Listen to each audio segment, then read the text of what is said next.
o de la evolución que nosotros vamos teniendo, ¿no?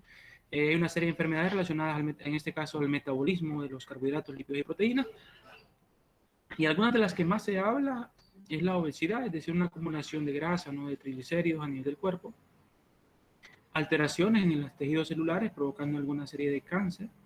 Estamos alterando el uso de la glucosa, es decir, que podemos tener una hipoglucemia, una hiperglicemia, de tener una diabetes muy fácilmente por el desbalance en lo que sería el consumo animal, ¿no? El consumo de alimentos.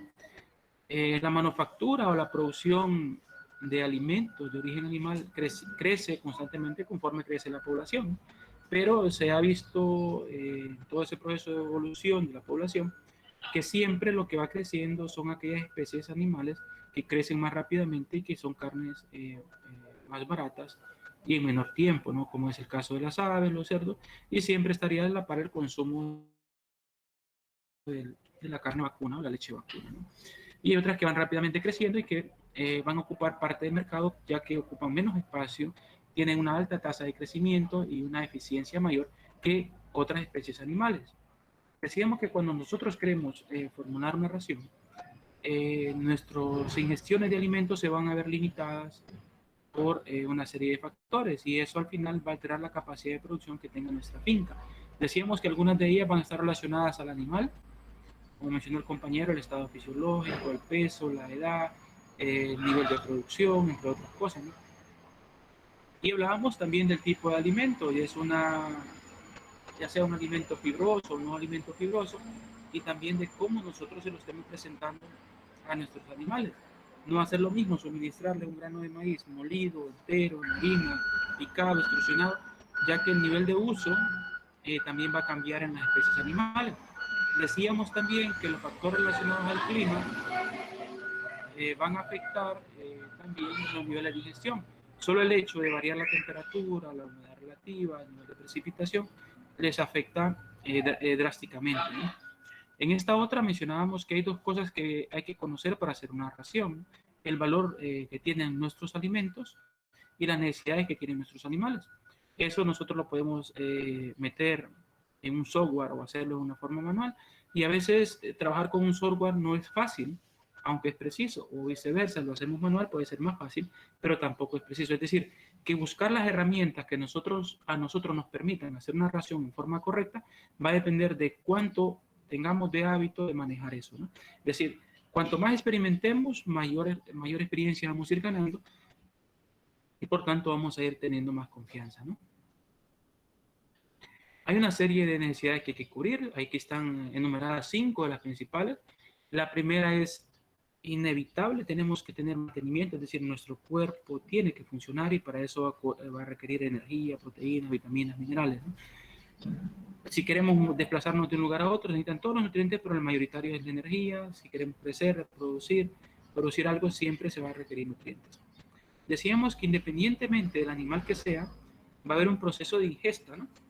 En esa ingesta se aprensa el alimento que tiene nutrientes y finalmente se degluye y llega al sistema digestivo, llámese inicialmente un estómago, que puede ser compartimentado o no, donde ese alimento ingerido va a ser digerido y en ese proceso de digestión enzimática o gástrica se van a empezar a degradar las moléculas complejas a moléculas más simples, donde se van a absorber algunos nutrientes que van a servir para la producción, ¿no? Algunos podrán ser rápidamente utilizados, otros de forma más lenta, y finalmente todo lo que no es fermentado, en el caso de los rumiantes, digerido en el caso de los monogástricos, y en el caso de los monogástricos también fermentado a nivel del sebo y el colon, pues va a ser excretado, ¿no?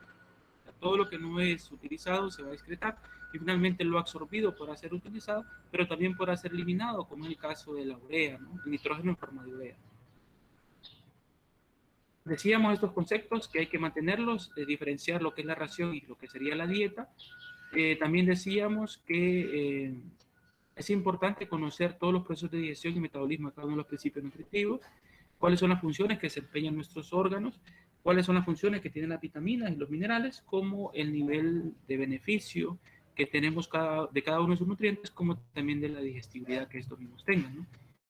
Decíamos que todo proceso de fermentación inicia con un proceso de hidrólisis, es decir, enzimas bacteriales o enzimas digestivas van a degradar las moléculas complejas a moléculas más simples para que inicialmente, si en el caso de las bacterias, para que sean utilizadas por las bacterias, o en el caso de los animales, que no, en este caso no tengan bacterias, pues que sean absorbidos y que contribuyan al desarrollo de ese individuo, ¿no?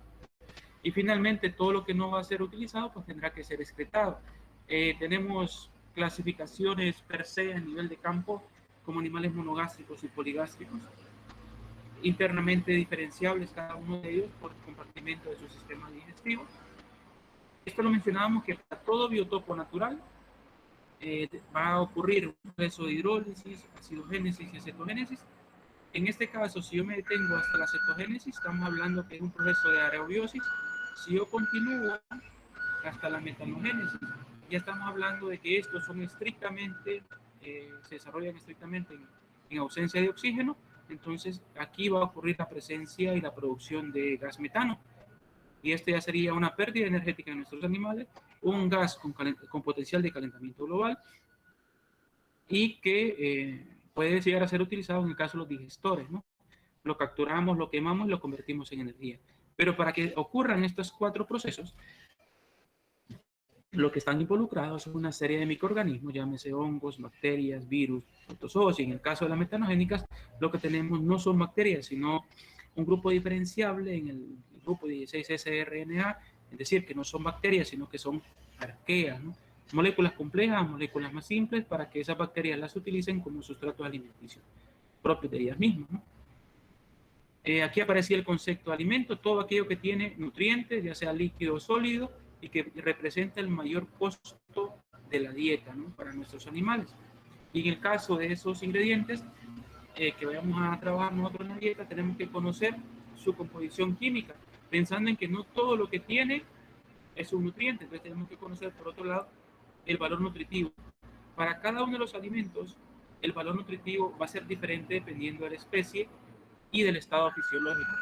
También deberíamos de conocer las características que tiene ese ingrediente para al momento de formular las raciones, o en el caso de la dieta, para que cuadre y se pueda formular, ¿no?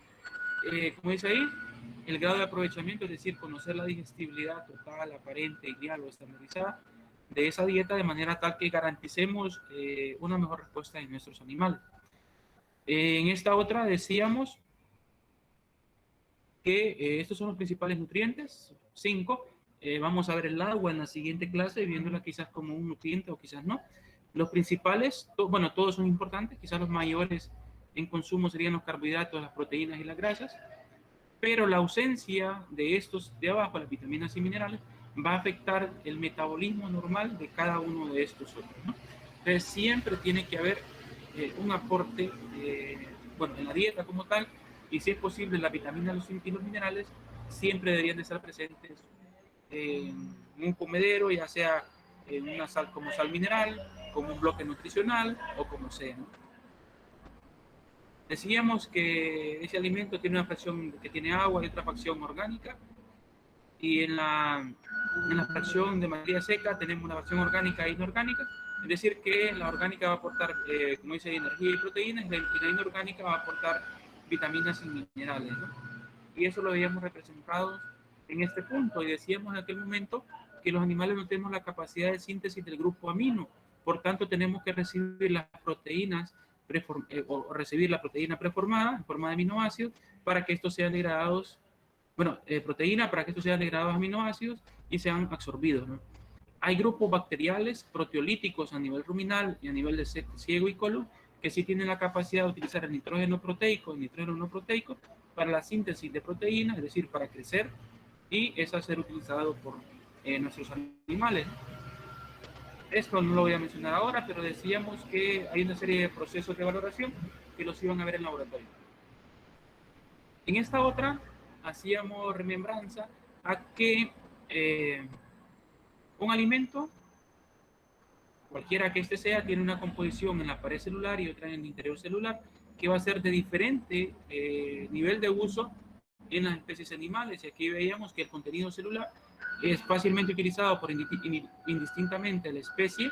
En cambio, el contenido de la pared celular va a variar su nivel de uso dependiendo de qué animal estemos en este caso hablando, ¿no? había un concepto de lo que eran alimentos funcionales, donde decíamos que puede ser que tenga o no un nutriente, pero que les ayuda a hacer procesos metabólicos más favorables y a tener menos serie de problemas, ¿no? No recuerdo si esto lo veíamos, pero decíamos que cuando se hace la digestión de los alimentos, interesa el paso inicial, que es la hidrólisis, degradación de moléculas complejas a simples para que sean utilizadas por las bacterias, en este caso a nivel ruminal, o en el caso de un monogástrico, ese proceso de digestión, bueno, genera moléculas más simples que podrán atravesar la membrana de la pared celular de los intestinos o donde corresponde, ser absorbidos, conducidos por la sangre y ser utilizados, ¿no? Y aquí aparecía el concepto de digestión, ya que corresponde a procesos mecánicos y enzimáticos que suceden en el cuerpo para generar al final nutrientes, ¿no? Decíamos que todo ese contenido digestivo podrá estar revestido de una serie de papilas donde se van a dar, o microvellosidades, si lo quieren llamar así, donde se van a dar los procesos de absorción de los nutrientes, pero que está también directamente relacionado a las proporciones de los nutrientes que están circulando, ya que puede haber circulación activa o pasiva, y va a depender también de los receptores o sectores de transporte que tengamos, ¿no? Ese tejido normalmente puede llegar a ser de tejido epitelial, es decir, que puede permitir el movimiento. Esa serie de papilas, en el caso de un rumen, pueden llegar a queratinizarse si la alimentación es extremadamente alta en la proporción de carbohidratos no estructurales, provocando queratinización o endurecimiento de esas papilas. Piensen que esto es una papila. Al endurecerse, pueden crearse fisuras y por ahí pueden entrar enzimas bacteriales y conducirse por los torrentes sanguíneos a los tejidos más blandos y provocar alguna serie de enfermedades. La más común que se puede mencionar es la laminitis o cojera que nosotros conocemos, ¿no? En esta otra, igualmente hacíamos mención de que el animal se va a diferenciar, además de su patrón de consumo de alimentos, eso va a afectar la dimensión del sistema digestivo, y aquí lo vemos. En este caso es un rumiante, vemos que existe una cámara compartimentada, un sistema donde el intestino delgado y grueso son bastante largos, y en algunos casos el ciego y el colon también desarrollado, ¿no? En otras especies, como son los monogástricos, dependiendo del consumo, si es insectívoro o es carnívoro, vemos que podrá estar una mayor proporción de intestino delgado, y en otros podrá haber un mínimo crecimiento del intestino grueso, particularmente en lo que es el ciego y en el colon. En el caso del conejo, que también podrá ser un fermentador de alimentos de celulosa o hemicelulosa, pues el ciego ha tenido una afinidad para, en este caso, fermentar, generar proteína microbial y finalmente el animal la absorbe. No sé si hasta ahí llegamos o hasta dónde llegamos. La diapositiva anterior fue la que llegamos. Bien, si iba muy rápido, me disculpan, eso era un resumen de lo que habíamos visto. Pues bien, decíamos acá, vamos a retomar esto. Los animales, ciertos, son diferentes en tamaño, ¿no? Van a ser diferentes en el patrón de consumo de alimentos, y eso va a afectar el tamaño del sistema digestivo. En algunos va a haber afinidad para degradar la celulosa, la hemicelulosa, las pectinas. En ninguno de los casos la lignina o los taninos, ¿no? Algunos taninos podrán ser utilizados por alguna serie de microorganismos como los hongos, pero eso se va a deber a proliferaciones bacteriales que están invadiendo o colonizando algunos compartimentos de ese sistema digestivo, ¿no? Entonces, vamos a tener diferencias en tamaño, diferencia de acciones tanto enzimáticas, gástricas o solamente gástricas, ¿no?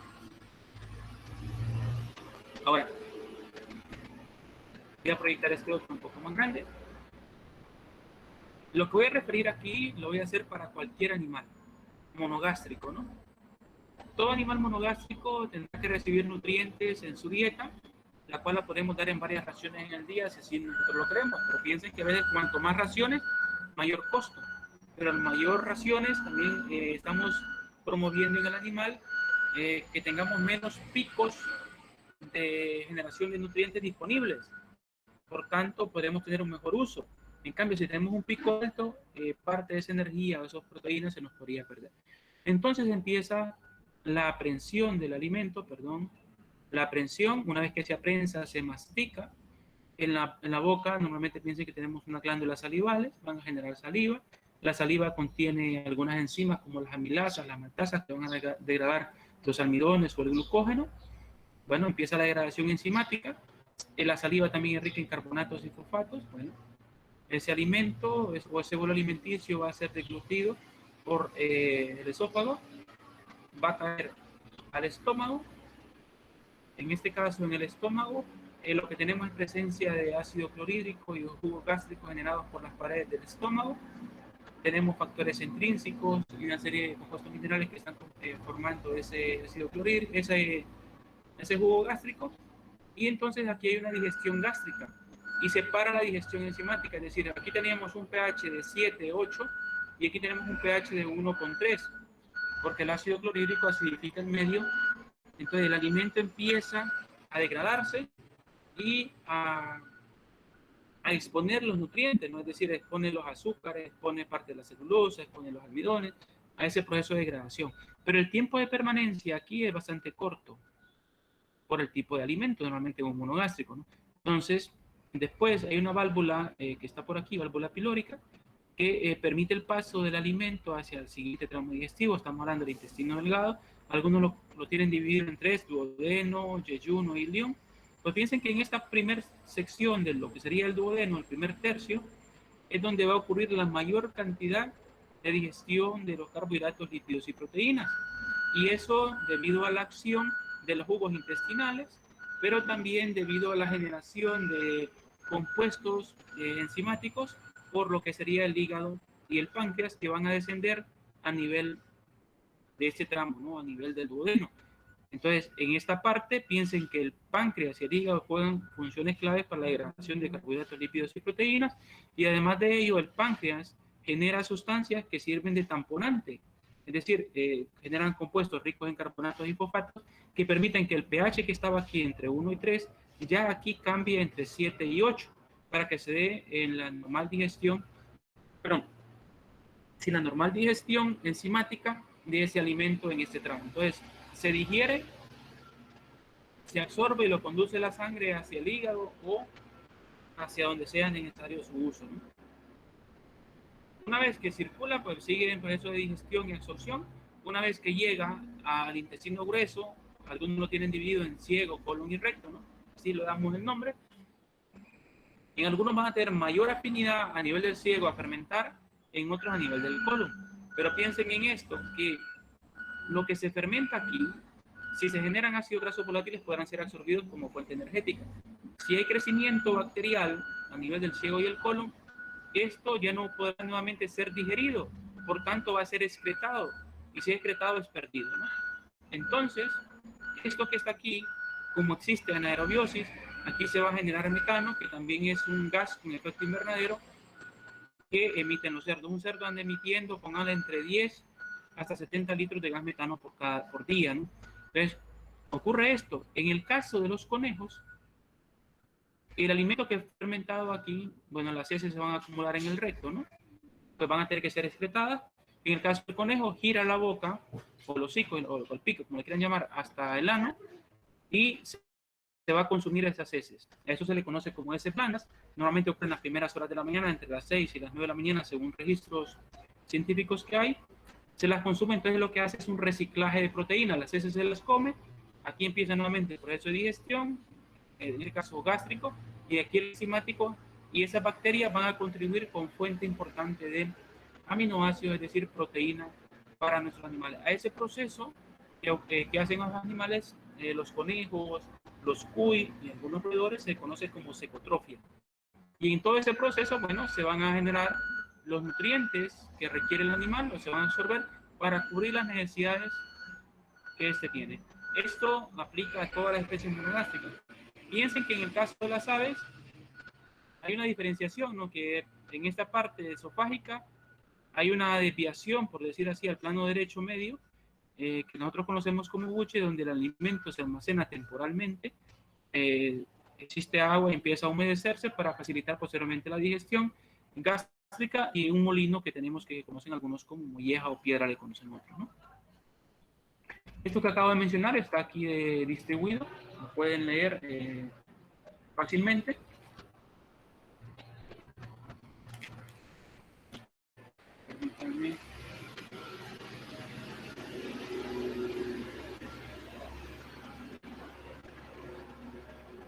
De lo que les decía que en las aves, aquí está, miren.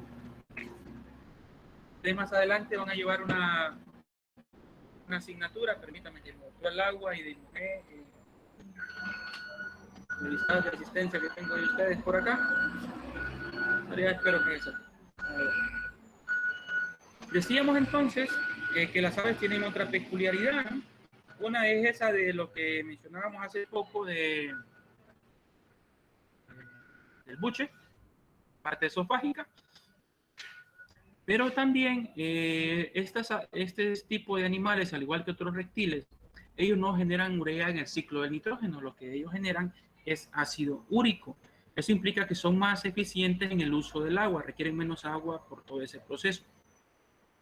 Y en este caso también ellos tienen una conexión entre lo que sería el sistema reproductor y lo que sería el sistema digestivo en el proceso de excreción. Aquí aparece lo que sería la composición del jugo gástrico. Hay una secreción acuosa, incolora, ácida, que tiene enzimas que degradan la proteína, como es la pepsina y la quimiosina, otras que degradan los lípidos, y un denominado factor intrínseco, que es el que ayuda a lo que es la absorción de las vitaminas del complejo B. Y también el ácido clorhídrico se compone de fosfato, sulfato, sodio, potasio, magnesio, calcio, entre otros hidrogeniones que permiten mantener ese pH. Piensen en esto, que en este caso, la gran cantidad de monogástricos nunca tienen el estómago vacío. Nosotros mismos siempre hay algo de alimento en el estómago, por tanto el estómago no deja de trabajar, siempre se está generando jugo gástrico para degradar los alimentos, ¿no? En la parte derecha de la pantalla de ustedes vemos lo que sería el hígado y el páncreas. En este caso, una de las glándulas más grandes e importantes del cuerpo, que va a generar a nivel de la vesícula biliar compuestos que se van a encargar de degradar los alimentos, al igual que el páncreas, que va a generar a nivel tanto endocrino como exocrino sustancias que van a permitir hacer el proceso de digestión, hacer el proceso de tamponamiento, y que además a nivel endocrino van a generar hormonas como la insulina y el glucagón, que son las encargadas de mantener el metabolismo de la glucosa. Si nosotros queremos hacer valoraciones de la digestibilidad de los alimentos, en los rumiantes se coloca una fístula ruminal, es decir, hacemos un agujero en el triángulo que tenemos aquí atrás, colocamos esa fístula, la cerramos, automáticamente pensaríamos que quedaría como una hermética, pensando que no va a entrar oxígeno y no se va a parar el proceso de digestión, ¿no? Ahora bien, en el caso, si lo queremos hacer una valoración ruminal, si queremos hacer una valoración duodenal, ileal y todo eso, bueno, se busca el tramo, los médicos veterinarios perfectamente lo pueden hacer, hacen una fisura, Doctor, una incisión, ¿sí? y en el caso de como los conejos o de los cabros, que tienen en especial en la digestión, de que lo hacen de una manera como dividido, es decir, cuando excretan, que sale como dividido en bolitas, ya sea redonditas o sí, como redonditos, y sale dividido. La Bien. excreción sale como un montón de, hablando del conejo, que salen así las bolitas. Bien, en ese caso pueden, bueno, lo primero que tenemos que pensar es cómo es la estructura del sistema digestivo, particularmente en la parte final, lo que sería el ciego y el colon y el recto, que permite la creación de esa bolita. Pero incluso, quizás en el vacuno no lo vayan a encontrar como bolitas, lo encuentren como pelotas más grandes, ¿no? No sé si lo han visto, en otras veces los van a ver un poco más líquidas, en otras las van a ver como pastel, ¿sí va? ¿Se han fijado en eso? Sí, es que he visto la de los cabros, parece también, que sale como tostoncitos redonditos. Sí. Lo que quiero llegar es en esto. Una, hay que ver cómo es el sistema digestivo a nivel de ciego en el colon. Y otra es el consumo del agua o el consumo de fibra. Si el animal consume bastante fibra, en este caso, las heces van a ser más rígidas. Si consume más almidones, las heces van a ser más blandas. Entonces vamos a ver más adelante, probablemente con ustedes, de que algunos le conocen con la palabra bosta, otros mierda, otros estiércol, como le quieran llamar. Nosotros tenemos que ver la altura de eso, de la altura del estiércol, en el potrero, en el corral o donde sea, porque esa altura de esa estiércol, la distribución que tenga como pastel, la que esté regada como un charco, todo eso nos indica la salud del animal. Es decir, si tenemos presencia de granos, si tenemos presencia de burbujas, si sentimos olor a alcohol, si sentimos olor a acetona, todo eso indica cómo está funcionando el sistema digestivo. Devolviendo atrás a la calidad de las heces. Bueno, si el animal consume bastante fibra, consume poca agua, las heces van a ser duras. Ahora bien, esa estructura de forma redondita tendría que ver más con el proceso de cómo se va almacenando y se va excretando en el intestino, en este caso en el intestino grueso, particularmente en el recto, ¿no? Que es el que tiene la función de almacenar para después excretar. No sé si responde su pregunta. Sí, ingeniero, gracias. Continúa. Ingeniero, una consulta. En cuanto a lo que mencionó usted acerca de las raciones, pues usted mencionó que entre más raciones, pues habría un mejor aprovechamiento del alimento. Sí. Pero y en el caso de los pollos de engorde, ingeniero, que prácticamente todo el día pasan alimentos, siempre uno se refiere a raciones, pues sería recomendable quitarles alimentos por un cierto lapso de tiempo. Mire, depende. En las estrategias, eso ya es parte de las estrategias de alimentación. Las aves tienen esa peculiaridad, ¿no? De que, igual que mencionaba hace poco, el sistema digestivo, el estómago, siempre está generando ácido clorhídrico porque nunca está vacío.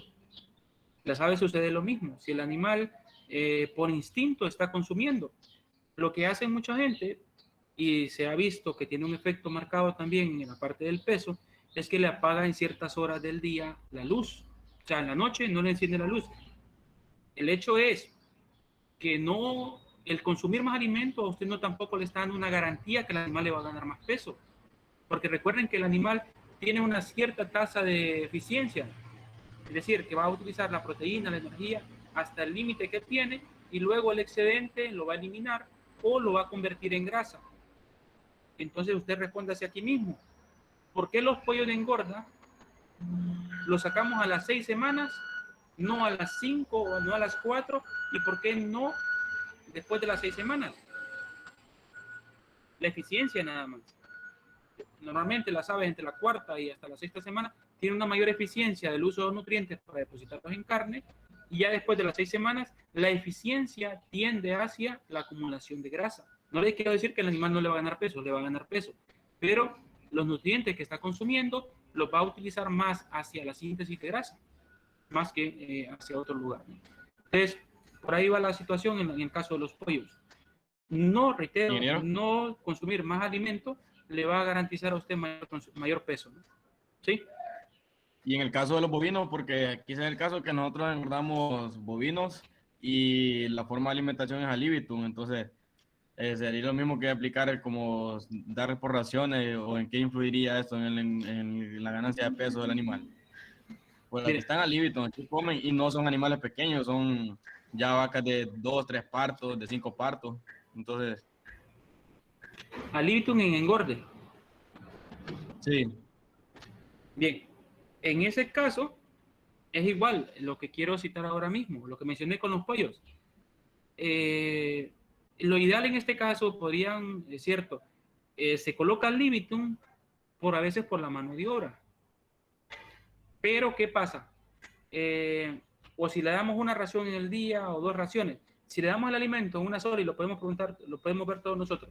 Nosotros en el momento que vamos, si sabemos que vamos a comer una sola vez en el día y tenemos 10 compañeros más y queremos consumir buena cantidad de nutrientes, vamos a consumir la mayor cantidad de alimento, ¿no? ¿O me equivoco? Pero ¿qué pasa cuando consumo mayor cantidad de alimento? El sistema digestivo puede llegar a tener problemas. ¿Por qué? Cuando empieza el proceso de fermentación, piensen de que esa maquinaria o esa microbiología no se paran. Empieza a fermentar los almidones, empieza a generar energía y se me dispara el pico de energía. Esa energía se compone por acético, propiónico, butírico, ácidos. Fermenta. Entonces, si fermenta y se empieza a acumular, acidifica. Ahora bien, eso era con la energía, ahora con la proteína. A mí nadie me está garantizando de que los nutrientes que yo le di al animal en la dieta tienen la misma tasa de digestibilidad que tenían los carbohidratos. Por tanto, la disponibilidad de energía y proteína no necesariamente va a estar en paralelo. Probablemente uno va a estar mayor en un momento y otro en menor. ¿Qué implica? Que parte de los nutrientes de algunas de ellas se les va a perder. ¿Qué es lo que hace el animal? Como dice usted al Libitum, bueno, el animal se acostumbra y va a ir en frecuencia de consumo. Pongámosle, igual puede ser un proyecto suyo si quiere verlo, que va a visitar el comedero 6 o 8 veces en el día, no va a visitarlo una sola vez.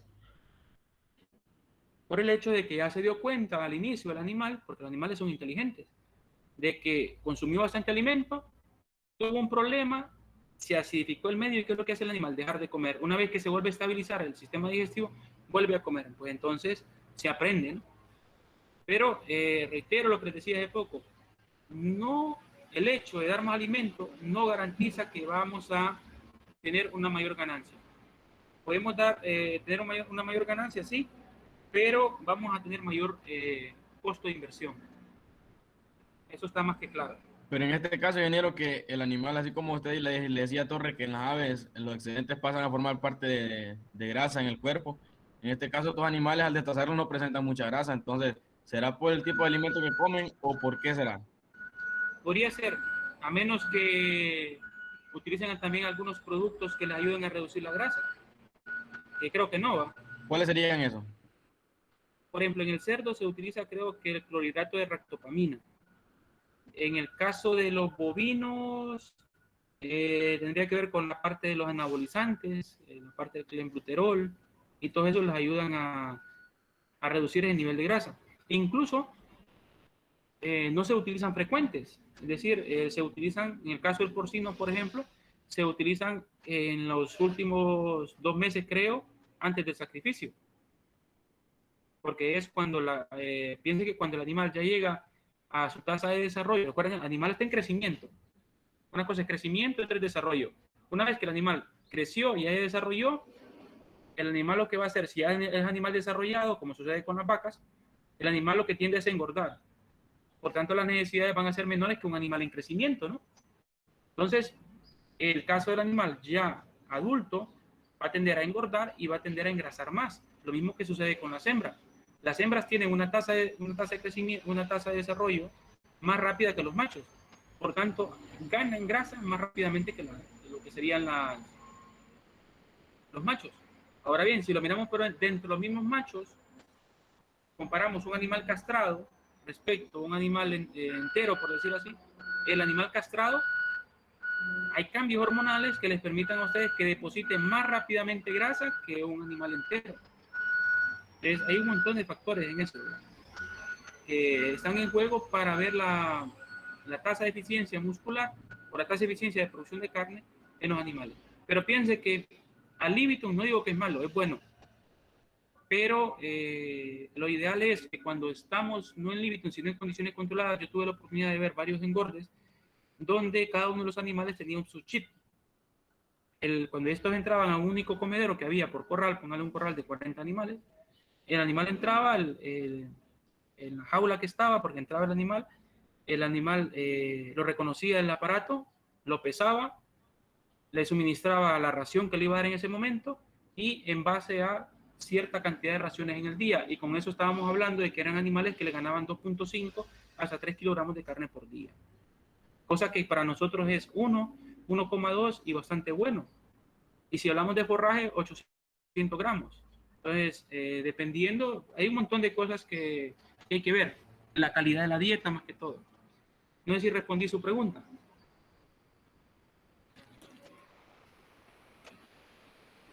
Sí, estamos bien, ingeniero. Bien. Sí. Sí. Disculpe, es que parece que la vez pasada leí que cuando se le da más concentrado a la vaca, aumenta, parece que es el ácido acético y produce el ácido acético, entonces hay producción de leche, pero menos porcentaje de grasa. Bien. Si se le da forraje al revés, ¿por qué se debe eso?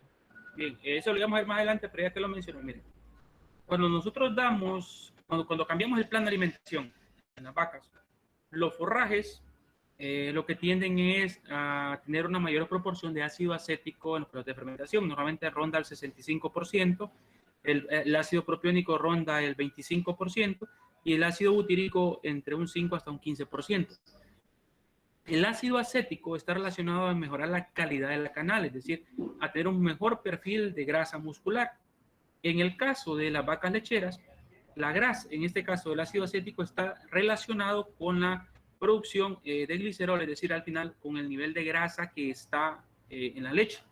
Pero el nivel de grasa en la leche también depende del nivel de grasa que tiene el alimento. Por tanto, se considera que el 50% de la grasa de la leche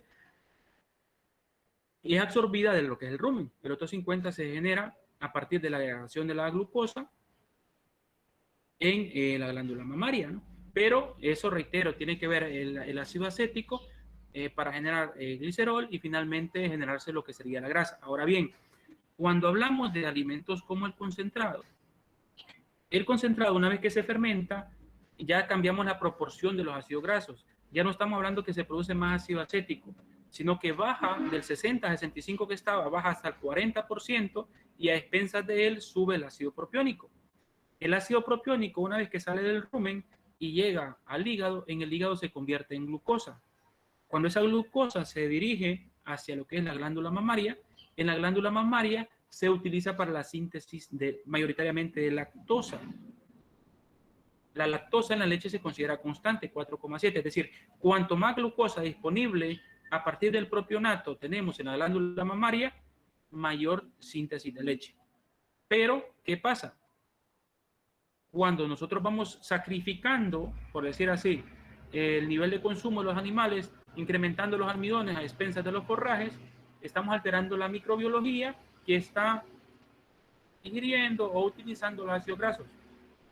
En este caso de cadena larga que tiene el alimento y por tanto el nivel de grasa en la leche va a cambiar. Normalmente vamos a ver que abajo o arriba del 60% de concentrado, el pico de reducción de grasa es mayor en la leche, es mayor que cuando tiene más forraje, ¿no?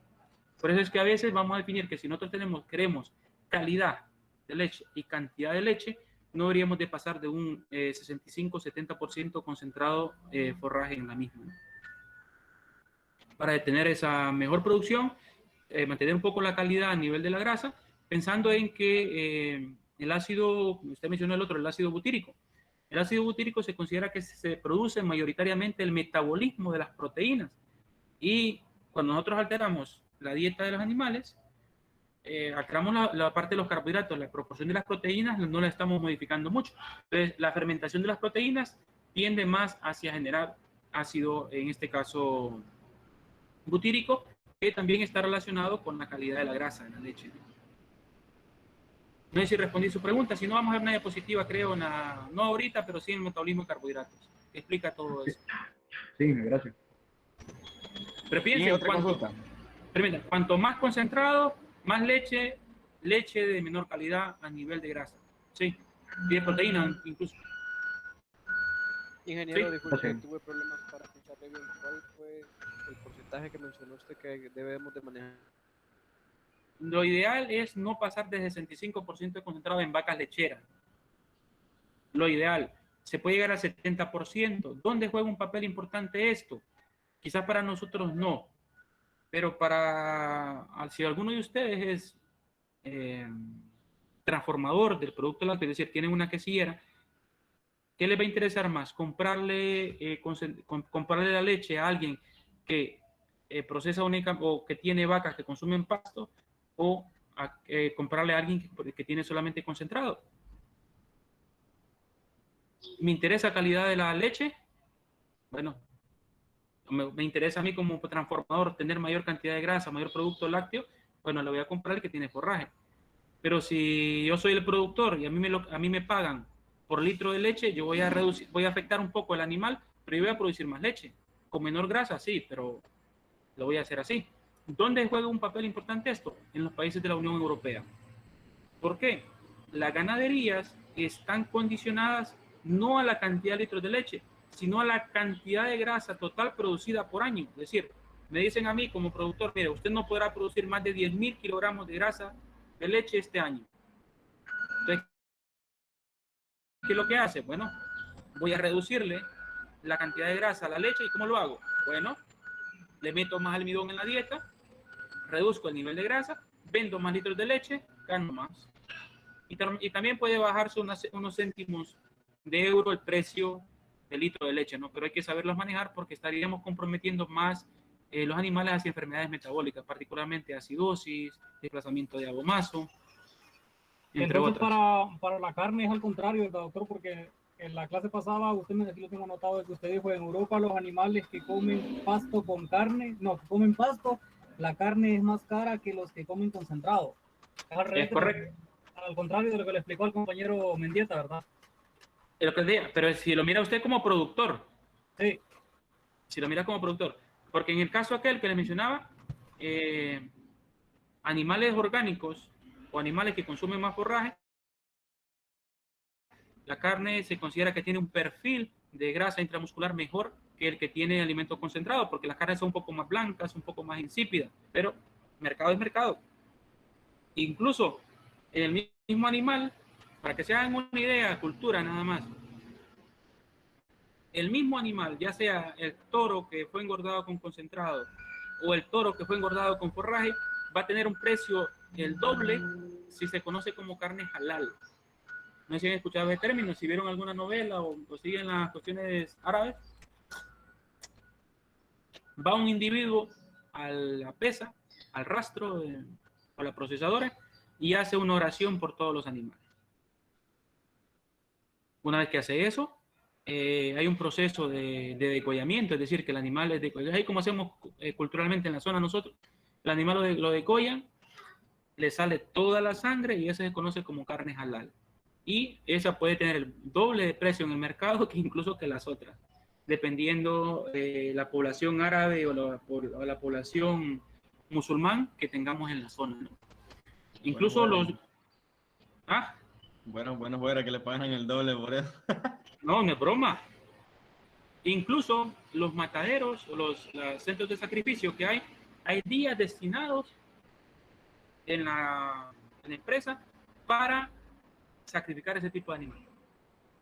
Oigan bien, porque existe un mercado grande donde quizás para nosotros pues llevar un animal de nosotros de aquí a Ciguatepeque, de Olancho a Ciguatepeque, que son, pongámosle, 300 kilómetros, se nos hace lejos. Pero allá pueden moverse animales 500, 600 kilómetros para que los sacrifiquen de esa forma. Incluso van a encontrar en el mismo matadero caballos o otros animales que van a ser para consumo. Caballos engordados para carne, ¿no? Para consumo animal. Entonces, por ahí va la cosa. Los carnes halal puede llegar a ser de mejor precio. Incluso piensen que si ustedes quieren dedicarse a producir porcino para venderlo a Egipto o los países musulmanes, van a quebrar rotundamente porque ellos no comen esta especie animal por cultura. Pues bien, continuemos. Ingeniero, ¿Sí?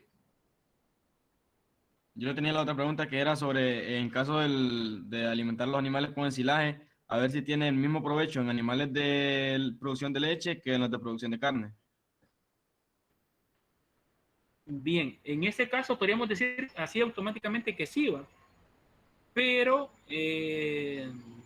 al final no, por el hecho de que las vacas tienden a hacer un mejor uso del ácido láctico que tiene el alimento, pero también va a depender de la nutrición de los animales. O sea, no le puedo decir así nomás en ciencia cierta, va a ser más eficiente el ternero de engorde que la vaca. De preferencia se debe utilizar en las vacas, ya que el alimento ya va prefermentado y va a garantizarle mayor disponibilidad inmediata para que esa vaca le produzca más leche. Pero también va a depender de la cantidad de grano que éste tenga y otras cosas. Incluso una vez, yo me acuerdo la primera vez que hablé con Ángel Zavala, Ángel Acosta, que nos encontramos en un comedor en Catacamas, me decía, ¿y cuál será el mejor silo? ¿O qué es mejor, un silo o un forraje? Para mí el forraje. No sé, para ustedes. Si tenemos un forraje de calidad, que lo voy a estar cortando cada 22 días como marca, porque tiene el 22% de proteína, ¿yo para qué voy a hacer un silo? Si voy a tener garantizado todo el año que voy a tener ese pasto a esa misma disponibilidad, ¿para qué voy a hacer un silo? Si el silo 1, si yo lo rompo un poco, entra aire, va a haber una fermentación aerobia, me puede dañar parte. Si ese silo tiene demasiada proteína, se va a provocar una alcalosis. Bueno, se va a alcalinizar un poco el silo y pongámosle que quizás no sea 4 el pH, sino que sea 5. Bueno, entonces eso la calidad del silo no va a ser muy buena. Por eso es que no se utiliza mucha urea, hay mucha proteína en los silos, porque lo que tiende es inicialmente a bajar el pH, porque se fermentan hasta ácidos grasos volátiles, pero después empiezan otros procesos bacteriales, que son bacterias proteolíticas, y generan amoníaco, y eso les afecta la calidad del silo. Hay un montón de cosas en juego que no les puedo decir yo estrictamente, esto es bueno, esto es malo, no, porque depende de cómo se haga a veces. No sé si respondo las preguntas o... Sí, ingeniero, gracias. Bien, entonces continuamos por acá, ¿no? Entonces el hígado y el páncreas juegan un papel muy clave en ese proceso de digestión, ¿no? Miren, aquí están, ¿no? Los hígado y el páncreas van a empezar a degradar los alimentos a nivel de los intestinos, por las enzimas que estos generan, y finalmente se van a absorber los nutrientes, y lo que no, pues va a ser excretado por el recto, en el caso por el ano, o en la cloaca, por lo que sería las aves. Yo sé que han escuchado mucho de que el caballo le dio un cólico, ¿no? Porque comió mucho maíz, mayoritariamente lo que se dice, lo asociamos. Pues bien, ¿y por qué sucede esto? Bueno, el estómago del caballo, del equino, es bastante pequeño. Ellos han desarrollado mayoritariamente el colon para hacer procesos de fermentación y obtener energía en forma de ácidos grasos volátiles aquí. Cierto, si nosotros le damos alimento de buena calidad, va a haber un proceso de digestión y una muy buena absorción de nutrientes a nivel del intestino delgado. Pero otra gran parte de la energía podrá ser utilizada acá. Entonces, si nosotros queremos darle a los animales, en el caso de los equinos, maíz, pues preferiblemente no se lo demos entero, para que haya primero una digestión gástrica, una digestión enzimática, y después haya una fermentación microbial, y así vamos a tener un mayor aprovechamiento de esto. Y si lo damos entero, probablemente va a escapar de la digestión gástrica y enzimática aquí, y probablemente puede haber un poco de fermentación acá. Caso contrario, lo vamos a ver por aquí, ¿no? Entonces, los equinos han desarrollado el colon, el estómago con una capacidad muy limitada de almacenamiento, pero sí en este otro tramo. De lo que decía ahora, los monogástricos, este es un monogástrico. La afinidad que tienen del alimento cambia lo que es el sistema digestivo, ¿no? O sea, aquí tenemos la principal fuente energética, miren, ácido graso volátil. Si le damos almidones, bueno, o le damos compuestos ricos en azúcares, van a ser utilizables y absorbibles aquí, y les va a ayudar, ¿no? Algunos otros animales, y aquí, miren, aquí comparamos siempre fermentación colónica. El caballo, miren qué grande era el ciego y el colon, particularmente en el colon. Las ovejas han desarrollado el colon, pero miren que solamente representa el 10% y el 2% el ciego. ¿Qué implica? Que el que está desarrollado es el estómago. Entonces aquí podrán haber fermentaciones. Van a contribuir con energía, pero muy poca, ¿no? Esto lo mencionábamos ahora también. En el caso de algunos han desarrollado el ciego, y en ese caso tenemos los conejos, ¿no? Permítanme un segundito.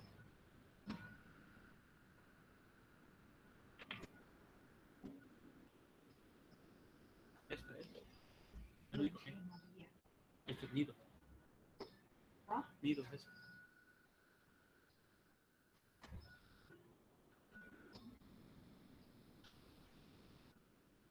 Hola, disculpen jóvenes, que estamos también con otro evento por acá.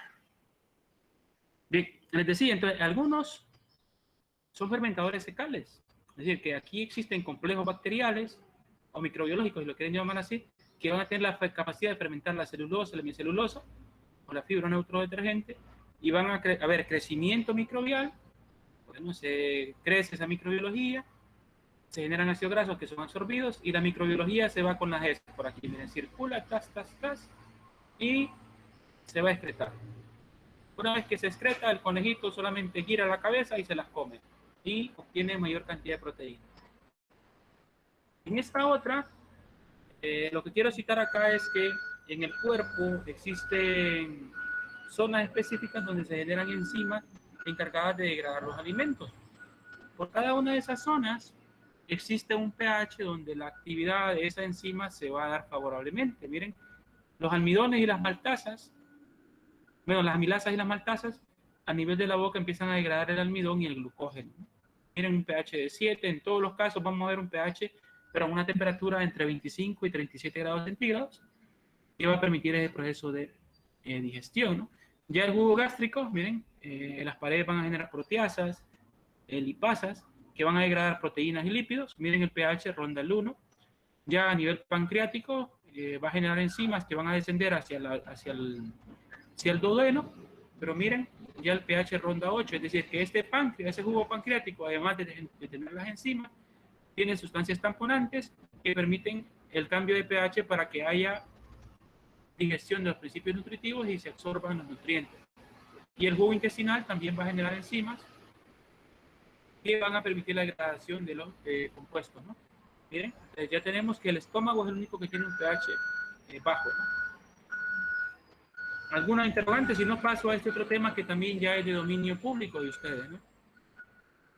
Y el tema es un cambio drástico, quizás lo que venimos viendo ya tiene que ver con la digestión en rumiantes.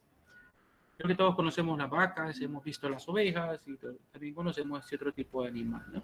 Y la rumia no es nada más que la degradación de moléculas grandes de alimento a más pequeñas, es decir, a un material semidigerido que va a ser regurgitado, ¿no? Pues bien, lo ideal en estos animales es que aquellas vacas que consumen bastante forraje estén rondando a las 8 horas del día en rumia. Cuando tenemos más rumia, tenemos mayor cantidad de saliva.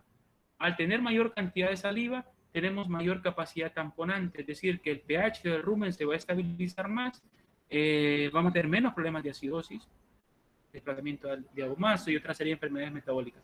Entonces, el suministrar fibra a las vacas le va a contribuir a que el animal regurgite más, mastique más. Al masticarse más se va a generar más saliva. Miremos aquí entre 80 y 180 litros de saliva por día en una vaca que consume fibra. En una vaca que come concentrado, esto podrá rondar entre 30 a 60 litros de saliva por día, que implica que la capacidad buffer de esa saliva es muy poca. El animal puede tener una acidosis. En ese proceso de rumia, como dice aquí, se va a reducir el tamaño de las partículas y se van a exponer los azúcares y los compuestos a la acción microbiana. Y eso va a permitir un mejor uso de ese tipo de alimento. Pensemos entonces que los almidones no estimulan la rumia. Entonces vamos a tener menos horas de rumia y más problemas metabólicos, ¿no? Y lo vemos acá también representado. Cada una de las especies animales, y quizás por aquí venga la pregunta del compañero que hacía ahora respecto a las heces. Cada uno de los animales tiene un patrón de alimentación o una afinidad de alimento diferente. Y eso hace variar que aunque todos estos sean rumiantes, la dimensión y la funcionabilidad de los compartimentos digestivos también va a cambiar porque cambia, miren, la frecuencia de alimentación. Entonces, por aquí tenemos un ramoneador, como se miren. Los ramoneadores tienen una frecuencia más corta, es decir, tienen más frecuencia de alimento en el día.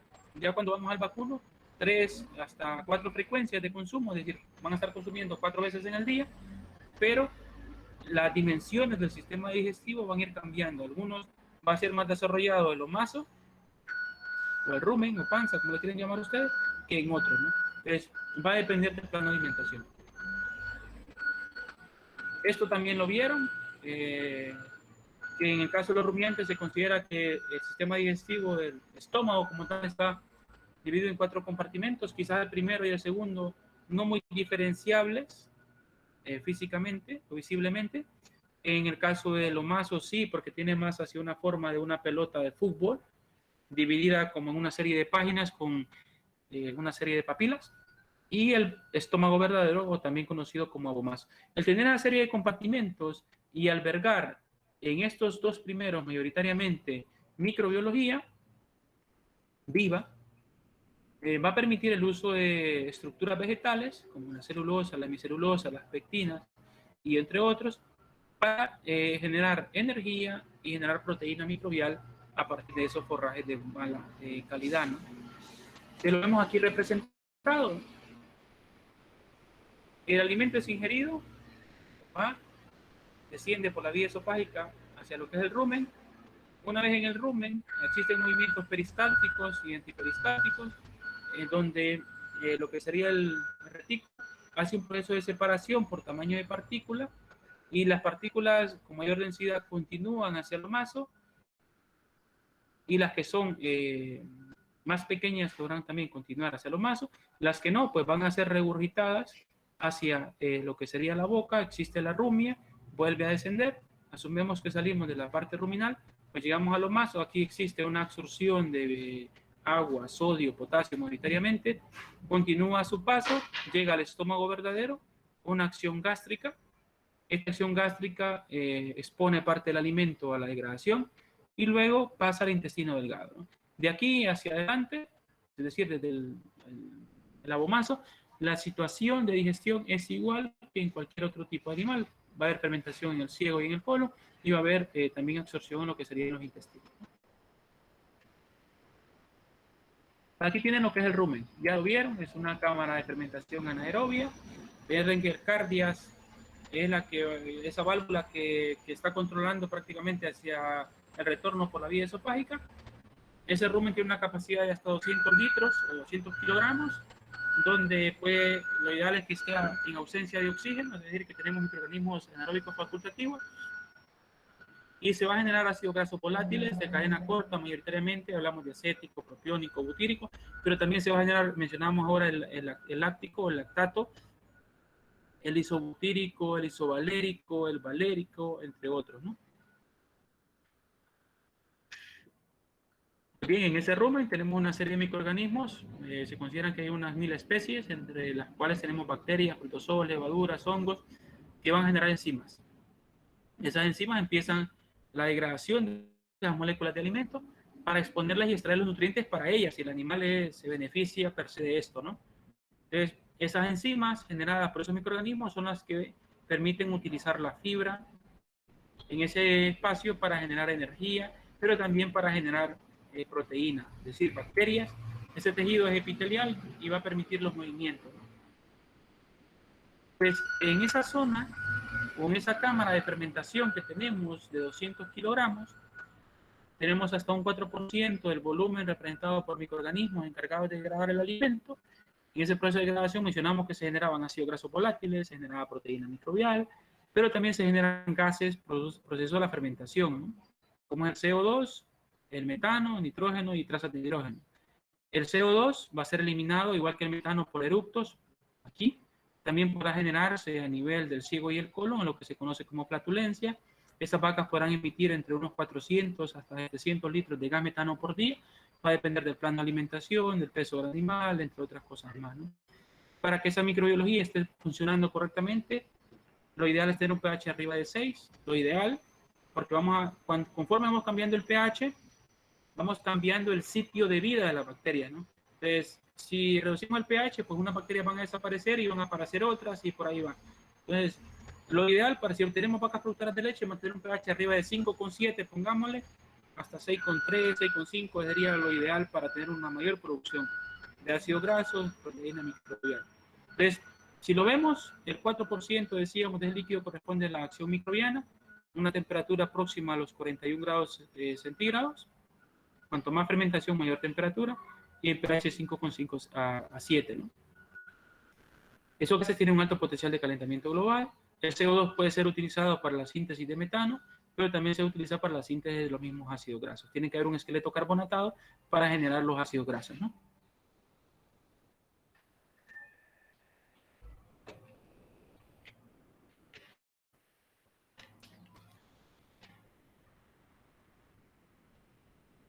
Esa frase que está en negro acá, ya la habíamos mencionado.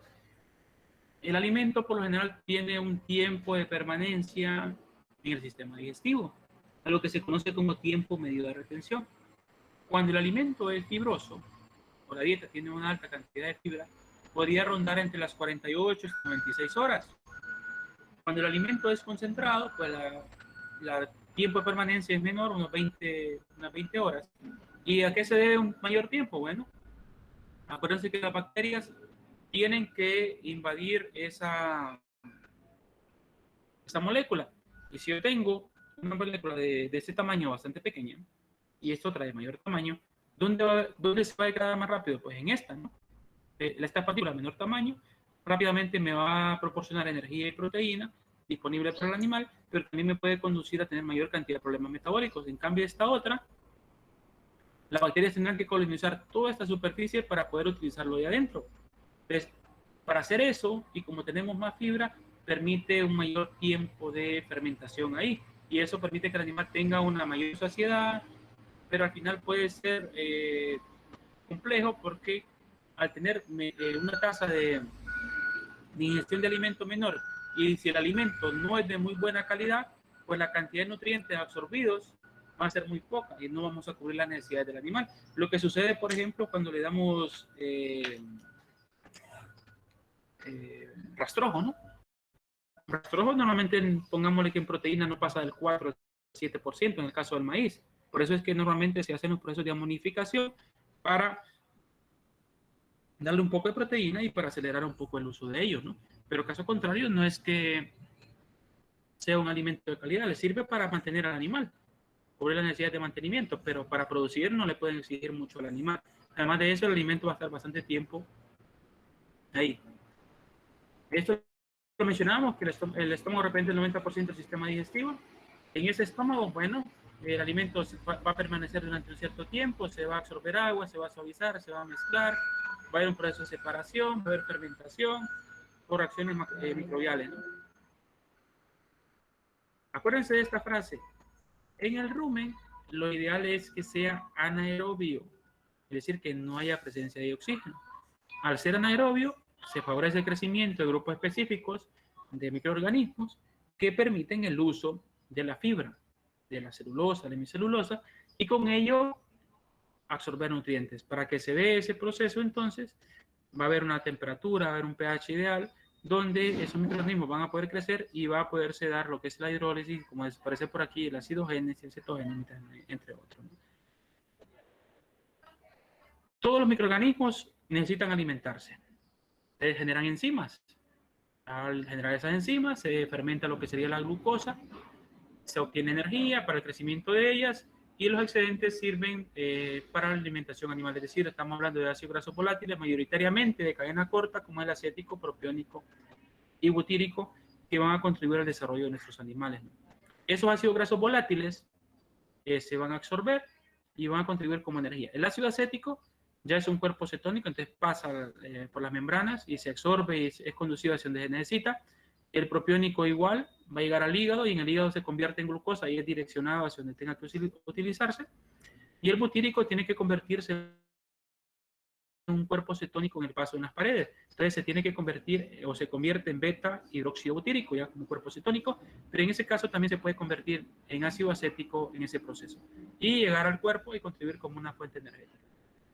Doctor, ¿Sí? ¿nos podría dar un receso ahí de unos 5 minutos para tomar agua? Dele, vamos a ver, nos vemos, son las 4:41, nos vemos a las 4:50. Listo, está bien. Muchas gracias, doctor. Bueno.